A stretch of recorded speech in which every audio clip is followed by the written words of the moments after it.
भक्त होते, वे लोग साक्षात भगवान को अपने हाथ में लेकर चलते हैं। जैसे एक बड़े सिद्ध महात्मा थे, पूज्य पहाड़ी बाबा महाराज, जो कि वृंदावन में रहा करते थे।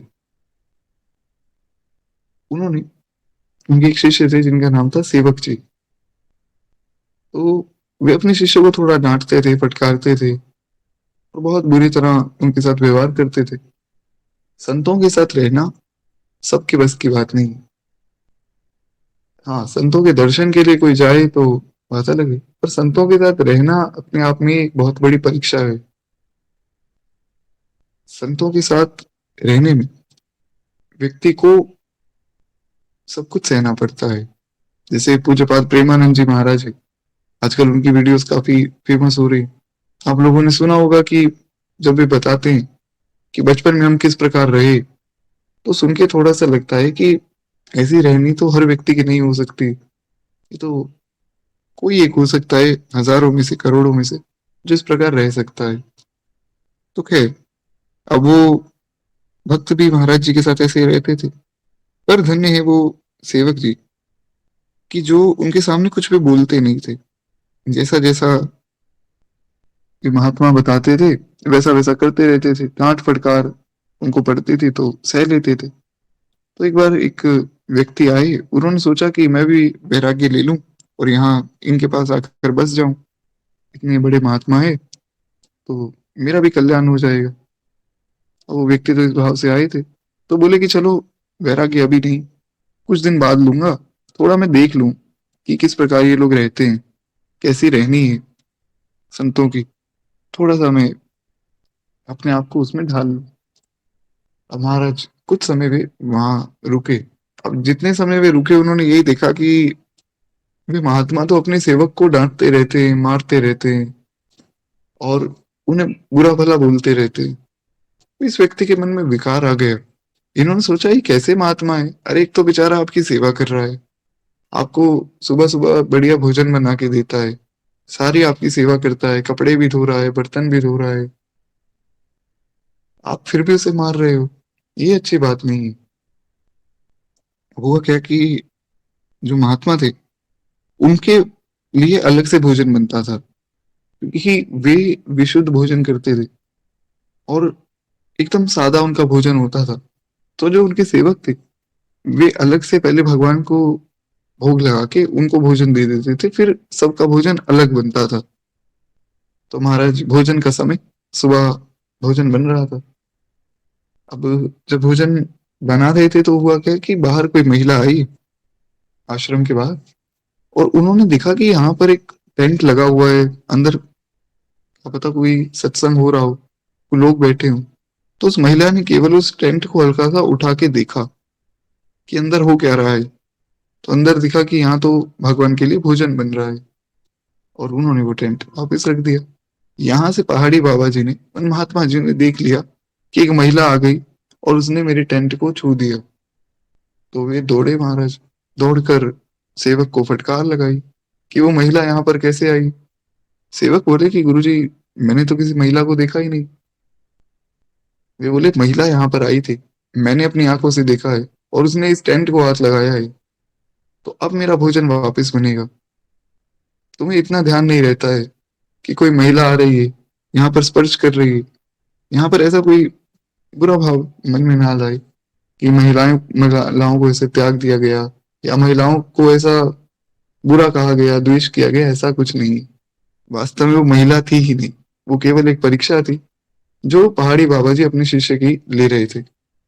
वहां पर कोई महिला थी ही नहीं, वे खुद ही महिला बनकर महिला के रूप में आ गए थे। सिद्ध महात्मा कुछ भी कर सकते हैं, वे भगवान का ही रूप हो जाते हैं, तो उनके लिए कुछ भी असंभव नहीं है। खैर, सेवक जी बोले कि गुरुदेव, मैं क्षमा प्रार्थी हूँ, मुझे पता ही नहीं लगा। अब जैसे ही उन्होंने ये बात बोली, तो महाराज गुरु जी ने तो मारना शुरू किया, और इतना मारा कि वे सेवक बेहोश हो गए। अब जब बेहोश हो गए तो वो जो व्यक्ति आया था देखने की, संतों की रहनी देख लेता हूँ कुछ समय और फिर मैं वैराग्य ले लूंगा, उस व्यक्ति ने तो हाथ जोड़ लिए कि बस अब यहाँ नहीं रहना है। अरे, ऐसे कोई मारता है अपने सेवक को? आपका कोई दुश्मन हो, उसको आप इतना मारे? तो एक बार को बात सह सकते हैं कि चलो कोई बात नहीं, दुश्मन था, बैरी था। अपने ही सेवक को कोई इतना मार दे, मैं तो कभी भी यहाँ नहीं रह सकता हूँ। तो महाराज कुछ समय बाद उन सेवक जी को होश आया। उन्होंने कुछ नहीं कहा कि मुझे मारा, क्यों मारा, मेरी कोई गलती नहीं थी, कुछ नहीं बोले। चुपचाप गए, स्नान किया, सब भोजन वापस से बनाया, भगवान को भोग लगाया और आकर गुरु जी को भोजन करवाया। भोजन होने के बाद अब वे रात को पांव दबाते थे। शाम का समय हो गया तो अंधेरे में पांव दबा रहे थे। तो गुरु जी के चरणों में कुछ आंसू गिर गए, क्योंकि इतना मारा, उनको रोना आ गया। तो गुरु जी बोले कि रो रहा है, क्या हुआ, ज्यादा मार दिया इसलिए रो रहा है? बोले नहीं गुरुजी, आपका तो बहुत दुलार है मेरे ऊपर, आपकी मार से मैं नहीं रो रहा हूँ। ये तो आज मैं आपको भोजन कराने में 2 घंटे लेट हो गया, इसलिए मुझे रोना आ रहा है कि मेरा रोज का नियम है, आपको मैं समय से भोजन करवाता हूँ। आज मेरी गलती की वजह से आपको 2 घंटे तक भूखा रहना पड़ा। मैं इसके लिए क्षमा प्रार्थी हूँ। और तब जो है, पहाड़ी बाबा जी ने हाथ रखा सिर पर, बोले आज तेरी परीक्षा पूर्ण हुई और आज से तेरी परीक्षा बंद हो गई। बस मैं तेरी परीक्षा ले रहा था आज तक। मांग, क्या मांगता है, जो तू मांगना चाहे। कोई मैं ऐसा वैसा महात्मा नहीं हूँ, जो तू मांगेगा मैं आज तुझे वो दे दूंगा। उन्होंने कहा कि गुरुजी आपकी बड़ी कृपा है, मुझे तो किसी चीज की कोई आवश्यकता नहीं है। हो सके तो बस एक इच्छा है मन में, साक्षात श्री सीताराम जी का दर्शन हो जाए और मेरी मृत्यु जब हो तो आपके चरणों में हो, बस और कुछ मैं चाहता नहीं। बोले ठीक है, ऐसा ही होगा, आशीर्वाद है। उसके बाद से ना तो उन्होंने कभी मारा, ना ही कभी कुछ गलत कहा। हाँ, बाकी शिष्यों के साथ ऐसा होता था, पर सेवक जी के साथ फिर ऐसा हुआ नहीं। फिर उनसे खूब प्रेम से सब वार्ता होने लगी। और वो जो व्यक्ति परीक्षा लेने आए थे, वे भी समझ गए कि हाँ, ये तो केवल एक परीक्षा थी जो गुरुदेव अपने शिष्य की ले रहे थे, और कोई बात ऐसी थी नहीं। तो वे भी बाद में जो है संत बन गए। खैर, अब जब सेवक जी की मृत्यु का समय आया, अंतिम समय निकट आया, तो रोज वे सुबह जल्दी उठ जाते थे। आज वे उठे ही नहीं। सब शिष्य भाग के गए कि गुरुजी, आज सेवक जी उठे नहीं, पता नहीं क्या बात हो गई, रोज तो सुबह उठ जाते हैं। गुरुजी ने कहा जाने का समय आ गया है, चलो चलते हैं। अब वे उठकर गए और जाकर कहा, क्यों सेवक, जा रहे हो? बोले हाँ गुरुजी, समय पूरा हो गया है, विमान लेने आ चुका है। बोले कोई अंतिम इच्छा है तो मांगो। बोले गुरुजी बस एक ही इच्छा है कि मैं उठ नहीं सकता हूँ, बहुत ज्यादा बीमार हूँ, तो आप अपने चरणों की रज और चरणामृत मुझे दे दीजिए। तो वही चरण धोकर और उन्हें चरणामृत पिलाया गया। और बोले गुरुजी अपने चरण आप मेरे मस्तक पर रख दीजिए। जैसे ही मस्तक पर चरण रखे, बोले बताओ सेवक, क्या अनुभव हो रहा है? आंखों में आंसू लेकर सेवक जी कहते हैं कि गुरुजी, साक्षात साकेत बिहारी ने और बिहारी जो श्री सीताराम जी का दर्शन हो रहा है। भगवान के दिव्य विमान में मैं बैठा हूँ, ठाकुर जी मुझे लेकर जा रहे हैं। आज मेरा जीवन सफल हो गया है। और इस प्रकार सेवक जी भगवान के धाम चले गए। खैर, एक बार प्रेम से बोलिए श्री पहाड़ी बाबा जी महाराज की जय। तो ये है संतों की कृपा। संत कृपा करके कुछ भी कर सकते हैं। संतों में ऐसी सामर्थ्य होती है कि वे साक्षात भगवान को आपके हाथ में लाकर रख सकते हैं। भगवान भक्तों के अधीन होते हैं। तो कुछ इस प्रकार विश्वामित्र जी भी भगवान को जनक जी के पास ले आए। और जितने जितने लोगों का बीच में कल्याण हुआ, अहिल्या जी का कल्याण हमने सुना। परसत पद पावन, शोक न सावन, प्रगट भई तप पुंज सही, देखत रघुनायक जन सुखदायक, सनमुख होई कर जोर रही। अहिल्या जी का कल्याण हुआ महाराज, करवाया विश्वामित्र जी ने। मारीच और सुबाहु का भी कल्याण हुआ। भगवान की मार में भी कल्याण है। तो भगवान ने उन दोनों को मारा, तो वो भी विश्वामित्र जी ने करवाया। ताड़का का भी कल्याण हुआ। एक ही बान प्राण हर लीना, और दीन जान प्रभु निज पद दीना। भगवान ने देखा बेचारी बड़ी दीन है, भगवान को दया आ गई, तो भगवान ने ताड़का को मारकर अपने धाम भेज दिया। सबका कल्याण विश्वामित्र जी ने ही करवाया, अभी आगे और लोगों का कल्याण होने वाला है। तो इस प्रकार वे कहते हैं कि ये दोनों सुंदर भाई, एक श्याम और एक गौर, ये दोनों भाई आनंद को भी आनंद देने वाले। सुंदर श्याम गौर दो भ्राता, जो आनंद हूं के आनंद दाता। क्योंकि भगवान साक्षात आनंद का स्वरूप है। जो आनंद सिंधु सुख राशि, सी करते त्रैलोक सुपासी। सो सुख धाम राम अस नामा। हमने सुना था कि जब भगवान का नामकरण हुआ तो महर्षि वशिष्ठ बताते हैं कि जो सबसे बड़े पुत्र हैं उनका नाम होगा राम। बोले गुरुजी राम नाम का क्या मतलब है? बोले राम का अर्थ है जो आनंद सिंधु सुख राशि, जो आनंद का सिंधु है, सुख की राशि है, सुख का धाम, ऐसे ठाकुर का नाम होगा राम।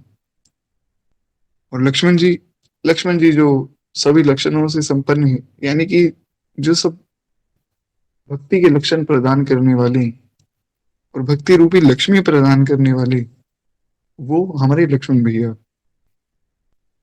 तो कहते हैं ऐसे दोनों भाई जो आनंद को भी आनंद दे देते हैं, उनका दर्शन करके आज मैं धन्य हो गया हूँ।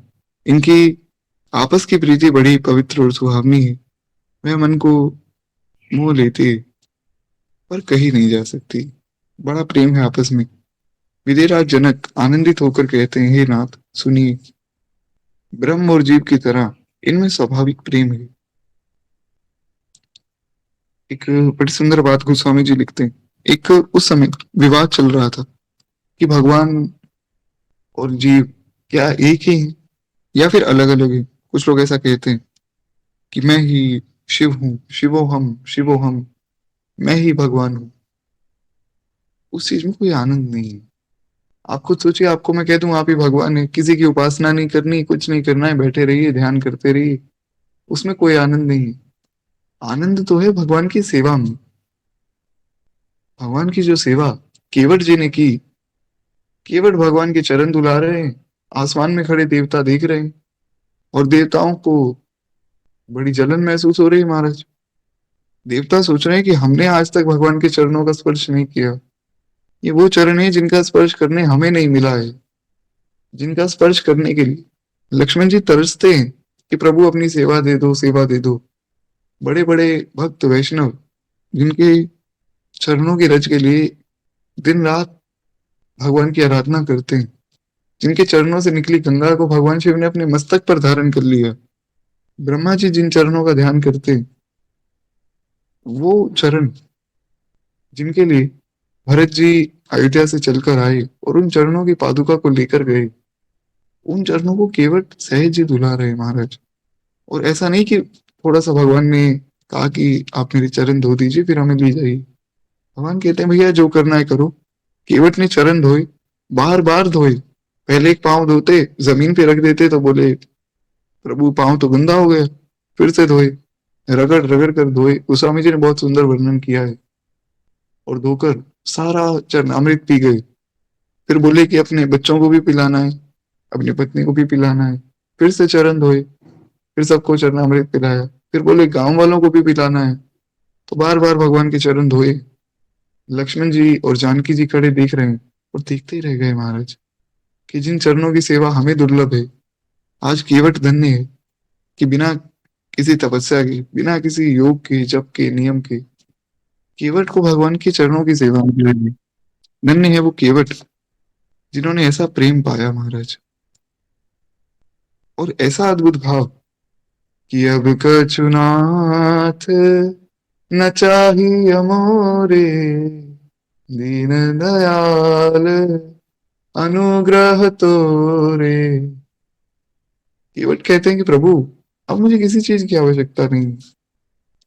जिसको भगवान के चरणों को धोने की सेवा मिल गई हो, उसे और क्या चाहिए। कहते प्रभु आपने स्वीकार कर लिया, मेरे लिए यही सबसे बड़ा सौभाग्य है इससे ज्यादा मुझे और कुछ भी नहीं चाहिए। अद्भुत प्रेम। खैर, ऐसे हमारे ठाकुर जी, जिनके बारे में वाणी से कह पाना संभव ही नहीं। आनंद होकर आनंद आता। एक बार प्रेम से बोलिए भक्तवत्सल भगवान की जय। तो जनक जी कहते हैं, हे नाथ, ब्रह्म और जीव का संबंध बहुत प्यारा है। अब भगवान की सेवा में आनंद है वास्तव में। गोस्वामी जी लिखते हैं, ईश्वर अंश जीव अविनाशी। जीव जो है वो ईश्वर का अंश है, भगवान का अंश है। हम आप सब भगवान के अंश हैं, हम भगवान नहीं हैं। और ना ही हमें भगवान बनना है और ना ही हम भगवान बन सकते हैं। पर भगवान से हम अलग भी नहीं है भगवान के ही अंश। तो जो इस बात को समझ लेता है उसके जीवन में आनंद हो जाता है। तो यहाँ पर लक्ष्मण जी को जीव क्यों कहा गया? क्योंकि वे जीवा आचार्य हैं। वे जीवों को भगवान से मिलाते हैं। तो इसीलिए गोस्वामी जी कहते हैं कि लक्ष्मण जी का जो संबंध है भगवान से, वैसा संबंध अगर जीव का हो जाए, यानी कि सेवा के लिए वे हमेशा तैयार रहे, भगवान से वैसा प्रेम हो जाए, तो जीव का कल्याण हो जाता है। पुनि पुनि प्रभु चितव नर नाहु, पुलक गात उर अधिक उछाहु। मुनहि प्रशंसी नाहि पद सीसु, चले उलवाई नगर अवनीसु। तो राजा ने बार बार प्रभु को देखा, देखकर बार बार प्रसन्न हुए। उसके बाद जो गुरु जी से आगे लेकर अब महाराज राजा चले गए अपने घर में, अपने महल में। और उन्होंने सारी सुंदर व्यवस्था कर दी थी रहने की। तो भगवान विश्वामित्र जी और लक्ष्मण भैया तीनों जो है वहां पर एक साथ रह रहे हैं। अब लक्ष्मण जी के मन में भाव आया कि क्यों ना मैं थोड़ा सा मिथिला धाम का दर्शन कर लूं। पर थोड़ा सा शर्म के मारे भैया के सामने बोल नहीं पा रहे। पहले कितनी मर्यादा हुआ करती थी कि बड़े भाई के सामने बोल पाने में भी लक्ष्मण जी डर रहे हैं। और आजकल लोग अपने माता पिता के सामने बोलते हैं। यहाँ पर सामने बोलने का अर्थ ये है कि लक्ष्मण जी तो केवल अपनी बात रखना चाहते हैं, वो उतना भी नहीं कह पा रहे हैं। और आजकल के जो लोग हैं वे अपने माता पिता को डांट भी देते हैं। तो ये थे संस्कार। अब भगवान ने देख लिया कि लक्ष्मण जी के मन में कुछ भाव है जो कि वो बेचारे कह नहीं पा रहे हैं मेरे डर से। भगवान तो अंतर्यामी, भगवान ने सब अनुमान किया। भगवान ने गुरु जी को जाकर कह दिया, गुरु जी, लक्ष्मण जी के मन में ये भावना है कि जरा नगर घुमाएं। तो अगर आप कहें तो मेरे नगर घुमा लाता हूँ। गुरु जी ने कहा, राम, नगर तो ही घुमाएंगे, लेकिन तुम कहाँ घुमा लाओगे? तुम तो खुद पहली बार आए हो। और लक्ष्मण जी के मन में आया है ना, तो लक्ष्मण जी को जाने दो। बोले, नहीं गुरुदेव, छोटा बच्चा है, क्या पता खो जाए। बोले, कोई बात नहीं है, मैं सारा रास्ता बता देता हूँ लक्ष्मण को, तो वे चले जाएंगे और देख आएंगे। भगवान कह रहे हैं कि गुरु जी, क्या है ना, छोटा बच्चा है, नादान है, कहीं खो जाए, रास्ता इसको पता नहीं है। गुरु जी बोले, रास्ता तो तुम्हें भी नहीं पता है, तुम भी पहली बार आए हो। बहुत प्रकार से भगवान के साथ गुरु जी थोड़ा हास्य विनोद करते रहे। अंत में भगवान ने कहा कि गुरु जी, मेरा भी मन है, तो लक्ष्मण जी को मैं ही ले जाता तो अच्छा रहता। अंत में विश्वामित्र जी ने आज्ञा दी कि ठीक है, तुम दोनों भाई जाओ और जाकर नगर का दर्शन कराओ, दिखाओ मिथिला नगरी कैसी है। बस जल्दी आ जाना, क्योंकि क्या है, संध्या होने वाली है, तो संध्या से पहले पहले तुम आ जाना। भगवान निकलेंगे नगर के भ्रमण को। खैर, ये लीला आज शुरू करनी थी, परंतु भगवान की प्रेरणा से आज इस कथा का विस्तार करना था, तो इसलिए वो लीला हम कल सुनेंगे। थोड़ा सा वर्णन हम सुने कि किस प्रकार गुरु जी और भगवान के बीच में संवाद हुआ है। उसके बाद वाणी को ही विश्राम देंगे। बड़ा सुंदर भाव है। गुरु जी कहते हैं कि आप दोनों भाई जाइए और जाकर सबके नेत्रों को सफल कर दीजिए। सबके नेत्र इसीलिए मिले हैं कि भगवान का दर्शन हो सके। तो मुनि कहते हैं कि तुम दोनों जाओ और सबके नेत्रों को सफल करके आ जाओ। वे ये नहीं कह रहे हैं कि तुम दर्शन कराओ, वे कहते हैं कि सबको दर्शन करवा दो। अपना दर्शन करवाने के लिए तुम चले जाओ। इसलिए भगवान बार बार कह रहे थे कि मुझे भी जाना है, क्योंकि भगवान अपने भक्तों का दर्शन करना चाहते हैं। और जो भक्त बेचारे मिथिला में रहते हैं पर भगवान से मिलने नहीं आ सकते हैं, भगवान सोचते हैं कि चलो कोई बात नहीं, ये लोग मुझसे मिलने नहीं आ रहे तो क्या हो गया, मैं ही इनसे मिलने चला जाता हूँ। तो भगवान खुद ही दर्शन देने आ गए। ऐसा कृपालु और कोई नहीं हो सकता है। इसलिए गोस्वामी जी कहते हैं, सुनो सीतापति शील स्वभाव। भगवान का शील स्वभाव अद्भुत है। ऐसा ठाकुर ना भूतो ना भविष्य थी। खैर, भगवान नगर भ्रमण के लिए अब निकलेंगे। गुरु जी कहते हैं, जाय देखिया बहु नगर, सुख निधान दो भाई, करहु सुफल सबके नयन, सुंदर बदन दिखाई। सुंदर बदन दिखाकर आप दोनों भाई नगर को कृतार्थ कर दो। मिथिला में जितने भी आपके भक्त हैं, सब पर कृपा करके हे रामभद्र सबको धन्य कर दो। ऐसा जो गुरु जी का भाव है। और अब भगवान चले, किस प्रकार चले वो हम कल की कथा में सुनेंगे। बड़ा अद्भुत प्रसंग है कि सखी गली गली घूमत अवध के किशोर, गली गली घूमत अवध के किशोर, जिनको देखने को आज भय मिथिला में शोर, देखने को आज भय मिथिला में शोर, गली गली घूमत अवध के किशोर, सखी गली गली घूमत अवध के किशोर। बड़ा प्यारा पद है। पूज्य श्री नारायण दास भक्तमाली जी, जिन्हें मामा जी भी कहा जाता था, उनके द्वारा रचित है। मिथिला के बड़े प्यारे रसिक संत थे। जानकी जी के छोटे भाई उनको मानते थे। थोड़ा सा उनके बारे में हम सुने, उसके बाद कथा को विश्राम देंगे। मामा जी बहुत सुंदर भक्त थे और धर्म का बहुत अच्छे से पालन करते थे। साथ में मानस जी के रहस्यों को बहुत गूढ़ता से जानते थे। खुद को बताते थे कि मैं जानकी जी का छोटा भाई हूँ, जानकी जी मेरी दीदी हैं और रघुनाथ जी वे हमारे जीजा जी हैं। तो महाराज किसी ने एक दिन पूछा उनसे कि मामा जी, हम आपको मामा जी तो इसीलिए कहते हैं क्योंकि जानकी जी माता और पिता रघुनाथ जी, परंतु क्या आपको लगता है कि मतलब जानकी जी आपको अपना छोटा भाई मानती होंगी?